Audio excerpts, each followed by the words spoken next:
right, this is Ace with RockRevolt Magazine. I am here with Reyka Osburn of Death Valley High. How's it going today, man? That's good. San Francisco day. Yeah, enjoying the good weather. The fog will be rolling in anytime, pretty soon. Yeah. You like that weather out there? The fog, all that good stuff. Yeah, it's moderate. It's like a good 60 some odd degrees. 66 degrees all year long. So can't complain. No, I'd take that, man. It's better than the hundreds we've had most of the summer here in Kansas. So. Oh yeah. Right on. So yeah. Extremes, yeah. Absolutely. So you guys are going to be releasing your new album November 4th. Cult as Fuck is basically the title of it, correct? That's correct. Absolutely. If you want to go for the PG rated, you can say Cult AF if you want, but yeah, it's Cult as Fuck. Absolutely, right? Let's just call it what it is. That's what you named it. So, and actually, where did that name come from? Yeah, we wanted something pretty bold, and we wanted something that stood out for us, being from California. And we tossed around a couple of different names. Some of them were a little pretentious, but we definitely wanted to have something that was ostentatious. So, Cult as Fuck stood out, being a cult as a motherfucker. We wanted to have kind of this old roots vibe to the death rock and the goth culture, the industrial cultures, but also being more current. Everybody uses as fuck, and their grandmother uses as fuck for explaining things. So we thought we'd do it before it's completely worn out. Right on, man. Absolutely, and it's definitely it's gonna catch the attention of everybody. I mean, what were some of the other names you guys tossed around? Just for fun, Just for fun, yeah. Well, Cali Cult was one of them. We were thinking of something that was along the lines of California goth, right? But it's too much. It's just too much. It was bold, and it made sense to people like our managers and whatever. But for us, it was too convoluted, and plus too using the hashtag for a minute, we started to find out that also meant marijuana culture. So cultivating. So, right. So we thought, we're not cultivating as fuck, we're cult as fuck. So yeah, so we decided to change the spelling a little bit and give a nod towards black metal, because black metal has the K VLT, cult as fuck. So and I think they even use the C in there too. But anyhow, yeah, we thought we'd keep it on the darker end.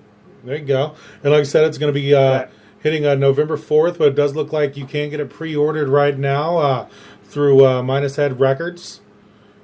Yeah, through Bandcamp, Minus Head, and eventually iTunes.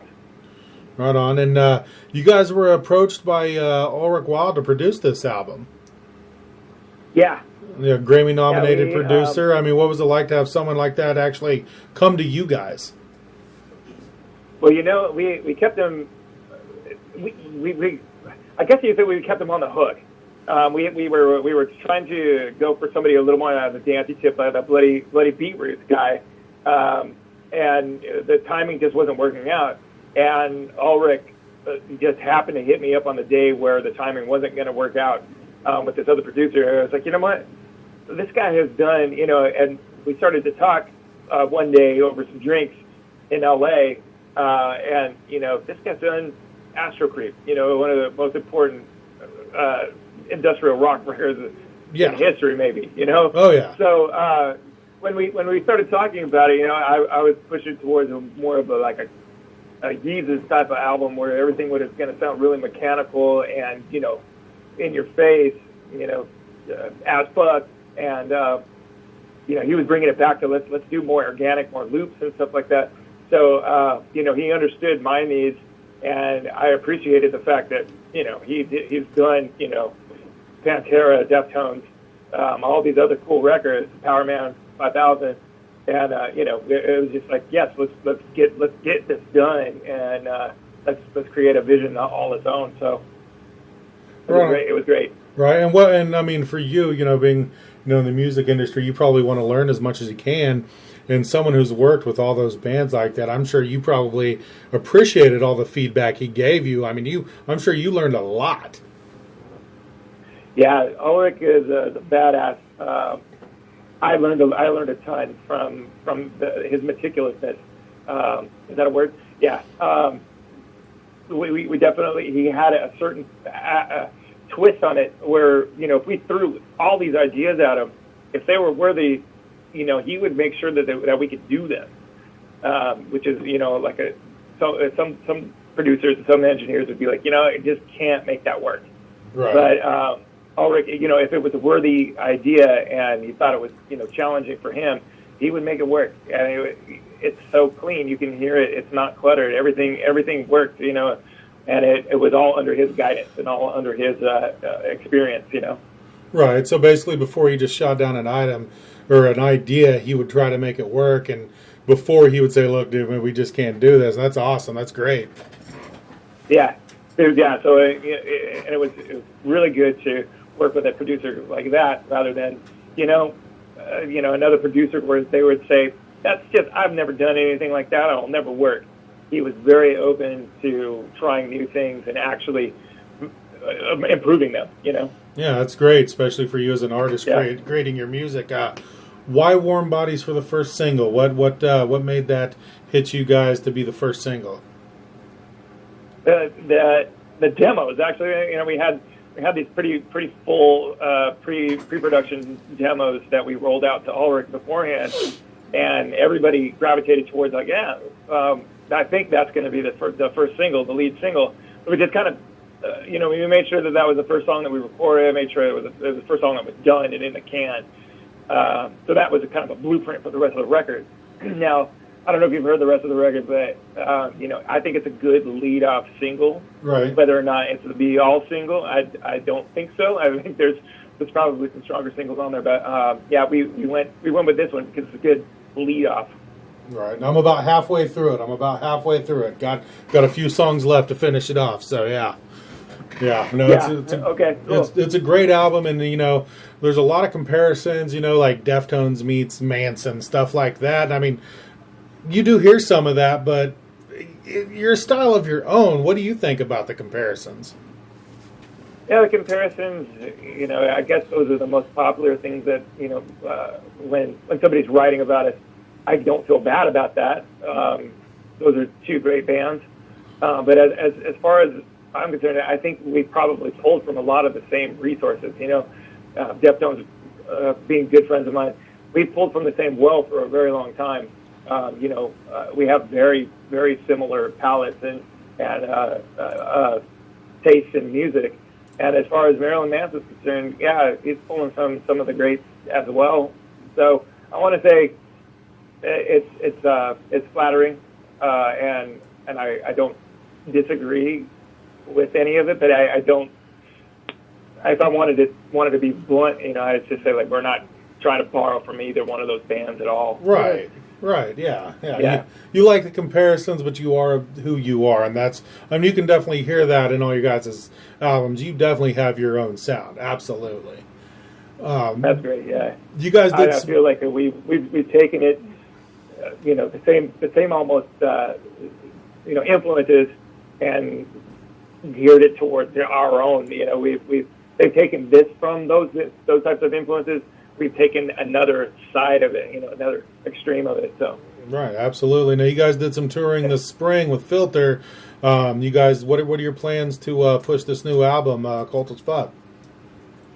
We're right in the middle of confirming some European dates. Oh, right on. And as well some U.S. dates. So hang with us. Hopefully, maybe by the time it airs or this sees a light of day, we might have some stuff already up online. So right on. hang with us. Do you like the European tours? Yeah, we do. We tend to, they seem to still have a rock feel over there. Yes, very much so. As to where, the U.S. seems to be going to more of a pop, hip hop, type of, rock star. The Europeans still see the rock star as rock, as rock and roll. So it's cool to get over there and get in front of these people because they have wide variety of tastes. So and it's always really nice to come back and have our fans get more I guess I think they appreciate seeing us doing well over there. Makes them feel like, yeah, these guys are ours, you know. So, Right. And you know what I mean? Yeah, well, and the best thing is no matter where you're doing well, that means there's going to be more music. You know, as a fan of music myself, I don't give a shit if the band I like is doing great on the moon. That means they're going to keep producing more music, and that's the important part for the fan. Yeah, absolutely. Yeah. I never even thought about that, you know, but absolutely. If there's still a need for it, that means that they'll be able to produce more. Yeah, it's great. Right, and with today's technology, like, you know, you guys, you know, no matter where you're playing your music, has heard worldwide. So, yeah, it expands that, and it just, you know, helps make you guys capable to produce more music, which is the most important thing because, you know, it's what you do. It's what you love, right? Yeah, that's the name of the game right there, is to be able to make another record, you know? Yeah, absolutely. Given a chance to outdo your last one, outshine the last one. Right. That's all we really want. Right. Now, you know, a lot of artists, that you say that a lot of artists, you know, always say, oh, this new album's our favorite. Would you say that the same as this one? Or, you know, is there any of your previous three that you like better than what you've got going on now? And I mean, I know that's a touchy question, but, you know, be honest. I'd have to say, you know, that this happens to be one of my more favorite records, if not the favorite record. As it's more cohesive. The writing was done not so haphazardly. It was, you know, we took our time, started writing on tour about a year ago, you know, and collecting riffs and melodies and lyrics and drum beats and whatever. And so I want to say we've had a lot of time to just weed out things that we might not have, you know, that were maybe B game rather than A game. So in a way, and we actually didn't even put a few of the songs on there just because they weren't ready. Right. So, yeah, I'd have to say, even though there's some songs that might be my favorites on the other records, you know, this record on the whole, it surprises me that I end up listening to it. If I've accidentally started the record, I'll end up listening to it 2.5 times, you know, before I go, hey, okay, I've heard enough of myself, which is amazing. That never ever happens. I can get maybe. And I'll listen to a record and be like, yeah, great, yeah, okay, I'm done. Right. So right. I guess if we use that as a marker, some sort of gauge, yeah, I want to say this is probably my favorite. Right. If you can stand to listen to yourself that much, I think it's a pretty good gauge. Yeah, absolutely. No, that's awesome. You have a lot of self-doubt. You know, you always think like, I could have done that better. Or, you know, I wish we had more time in the studio to figure that one part out, you know, so, yeah, to not have that feeling is pretty awesome. You know, right, because, yeah, most artists are their own hardest critic, and if, you know, you can listen to it and think, man, this is great, that's awesome, that means you know you've put out some touch. It's probably more natural because you didn't feel rushed with it, right? Yeah, we did it in LA, so we got away from San Francisco, which was great. I got away from the guys. We tend to go at it pretty hard sometimes when we're together. Right. So it was kind of good for the last half of it to just really, you know, me and Ulrich really figure this thing out. So yeah, as far as rush is concerned, there were times where I was questioning whether or not we were going to get it finished on time.